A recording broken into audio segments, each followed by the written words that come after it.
Now for more of my interview with President Trump. Can we move to some individual races? Florida, sure. Obviously so important to 2020, but important period. Andrew Gillum against Ron DeSantis. Ron DeSantis, congressman, strong supporter of yours. Over the weekend, you called Andrew Gillum. You referenced him being a thief. What did you mean by that? Well, the FBI offered him tickets at $1,800 apiece, and he took them. He took a trip with the same FBI agent. I guess he was posing as a developer or something. The man, stone cold, took this stuff. I don't even think he should be allowed to continue on with the race. He responded today by calling you weak. You're howling because you're weak. That's what he said in a tweet. I haven't heard that one lately. That's okay. Good. That's a change of pace. Look, here's a guy that, in my opinion, is a stone cold thief. And his city, Tallahassee, is known as the most corrupt in Florida and one of the most corrupt in the nation.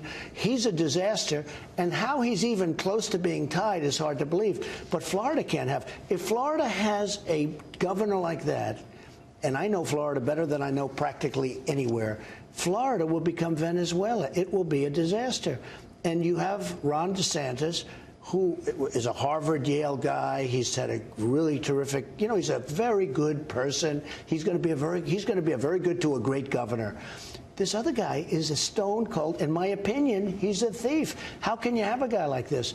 And you just look at his record. Also, look at the job he's done as the mayor of Tallahassee. He's a total disaster. John James, of course, running for Senate. Star. Beto O'Rourke is down on the polls since you came in Texas, but John James is only 8-9 points off his Senate bid. He's an Army combat veteran. Right. Why do you think he's not getting the play by the media? He's doing so well that I'm trying to get to Michigan. That's how well John James. John James is a star.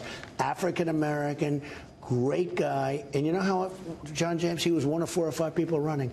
And I'm watching television, and I see John James. I said, who's that guy? He's running in Michigan. Let me see it again. And I said, that guy is great. He's a star. Now, I don't know, she's just a clone for, all she is an automatic vote. Debbie Stabenow. She's been a disaster for Michigan. She's an automatic vote for Schumer.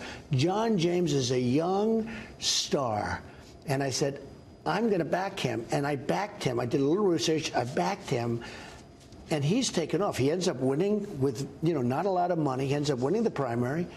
And he's doing really well. He's down 7, which sounds like a lot. That's nothing, because normally they're down 25 or 30. Obama is kind of following you on the campaign trail. He was in Wisconsin. How are his crowds? Yeah, Wisconsin. He's going to Florida this week. And he brought up the issue of the Caravan. And he said the following. They're trying to convince everybody to be afraid of a bunch of impoverished, malnourished refugees 1,000 miles away. That's the thing that is the most important thing in this election. Not health care, not whether or not folks are able to retire. Suddenly, it's this group of folks. We don't even know where they are. They're way down there. Don't fall for that kind of fear-mongering. We're scaremongering people on the border. Yeah. Well, he's trying to do the opposite. It's the problem with our country. When you look at that Caravan and you look largely, very, big percentage of men, young, strong, a lot of bad people in there, people that are in gangs. We don't want them in this country. If they want to come into the country, you have to apply like other people. We have millions of people coming in. They're applying. They're coming in legally. We have a very strong border. I called up the military. This Caravan is not. They're wasting their time. They are not coming into the country. What's the military going to be able to do? Obama and Bush both sent the National Guard. But it had no effect. They're not me. I'm sending up the military. This is the military. And they're standing there. And one thing that will happen. No lethal force. When they're captured, we don't let them out. What has been happening, and we're not as of pretty recently, we're not letting them out. What happens is they would catch and release. We're catching. We're not releasing. So if they want to come over, but we're not even doing that. We're not letting them into this country.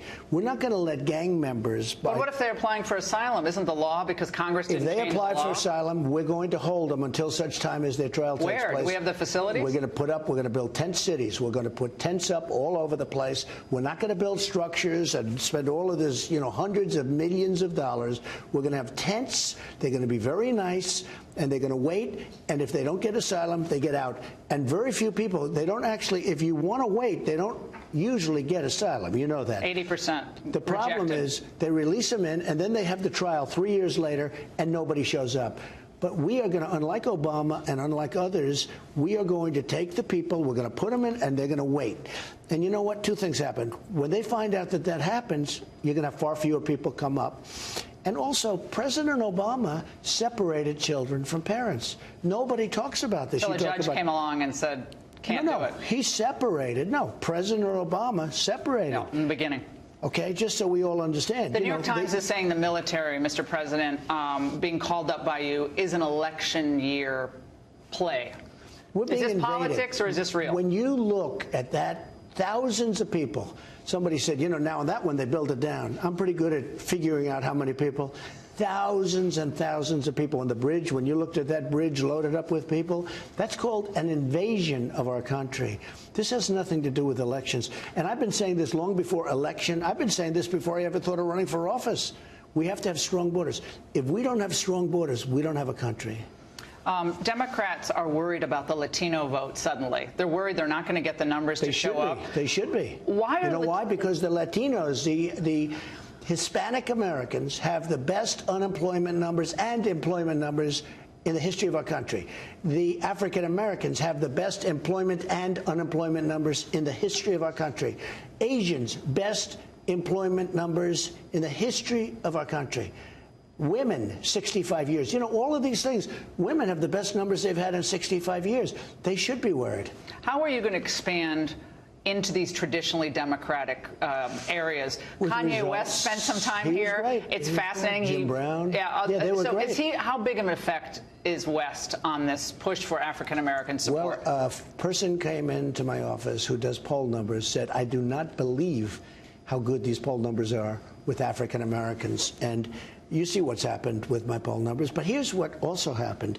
When we have the best employment numbers, the best median income numbers for all of these groups, I mean, we have the best numbers we've ever had.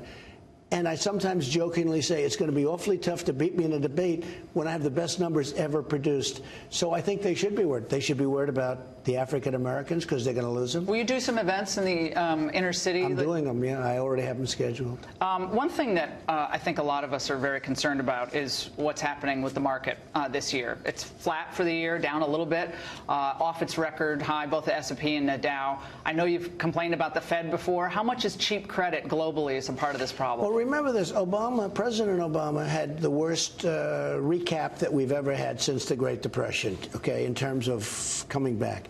But he was dealing with zero money, zero interest money. We actually created value for money. So the people that have money in the bank and did it the way you're supposed to do it, they're actually getting interest on their money now.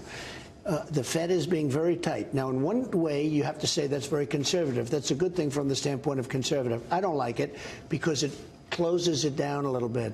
But we were up almost 50% from the time I got elected, almost 50. In fact, more in some instances. And now we're down just a little tiny bit. But we have such a strong, when you go job numbers, when you go companies moving into our country, we have so many companies, big ones like Foxconn and like the car companies. They're moving back to Michigan, Wisconsin, Pennsylvania, South Carolina, North Carolina, Florida. They're coming back. And nobody's ever seen this. You've never seen it before. They left, and they had no intention.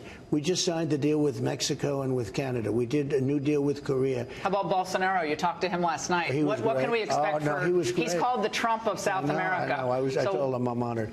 But we had a great conversation. And he's now the head of Brazil. Deal? Yeah, I could see that happening. You know, Brazil's treated us very tough because they charge very big tariffs. Brazil has been very tough. So we'll be able to straighten that out. And we have, of course, what's happening with China.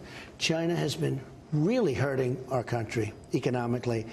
And you see we're going to win that one. It's going to happen. We're going to win that one. How confident are you about the deal? They'd like to make a deal right now. I just say they're not ready. $250 billion additional tariffs if that deal doesn't go through. $250 billion and have $267 billion waiting to go if we can't make a deal. Are you optimistic? Scale of 1 to 10? I think that we will make a great deal with China, and it has to be great because they've drained our country. We have really helped rebuild China. They've been taking out an average of $500 billion a year for many years. Not going to happen anymore. Who's your dream person to run against in 2020? You've already raised $100 million. Dream candidate to run against. So far, I like them all. I don't see anybody. Hillary's not. Apparently, she's not down and out. I like her too. I'd be very happy with Hillary. I like them all. I don't see anybody that I wouldn't enjoy running against. And, you know, that could happen, but I don't see it right now. A couple other questions Fox viewers really want to know.